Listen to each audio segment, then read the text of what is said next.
Secretary of State Antony Blinken is back in Washington after a trip to South America. He traveled to Ecuador and Colombia, where he met with the presidents of both countries. On the trip, Secretary Blinken addressed immigration, democracy, the coronavirus pandemic, and climate change. Here's what he said while speaking in Colombia.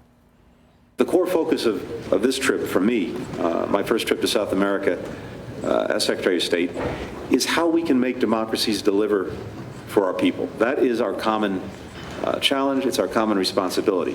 And that's true in our countries, and it's true across the hemisphere.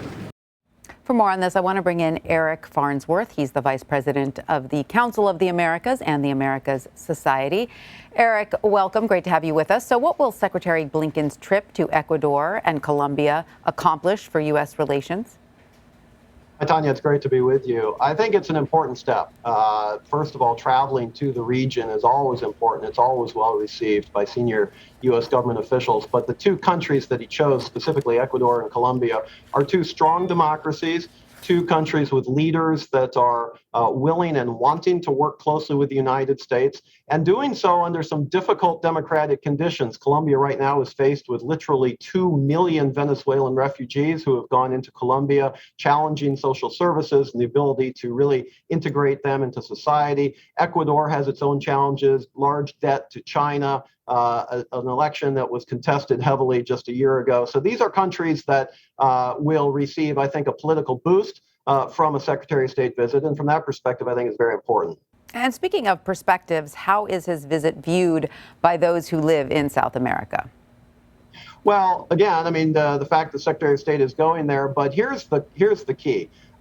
Results are going to have to flow from the visit at this point. The region is still in the grip of coronavirus, has some real economic problems and difficulties, and growth is returning, but not as quickly as it should.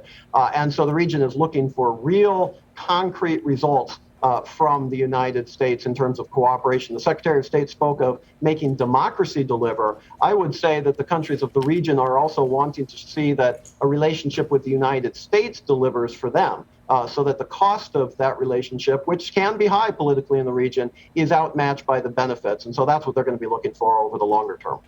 And Eric, Secretary Blinken also met with U.S. officials in Colombia who are impacted by that mysterious Havana syndrome, that strange neurological condition that has sickened hundreds of U.S. officers.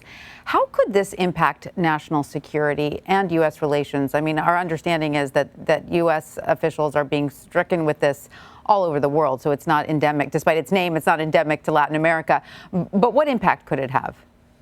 Yeah, it could have a huge impact. And I'm saying now this as a former State Department officer myself.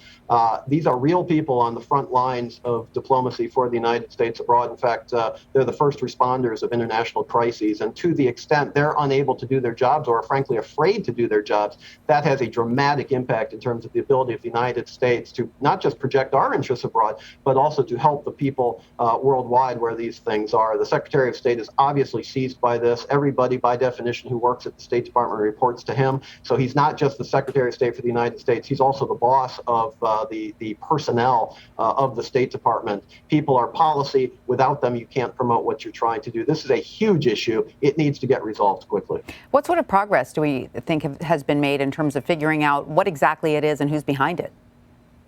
Well, it's a really good question. Obviously, the intelligence side of the U.S. government has been looking at this now for some time.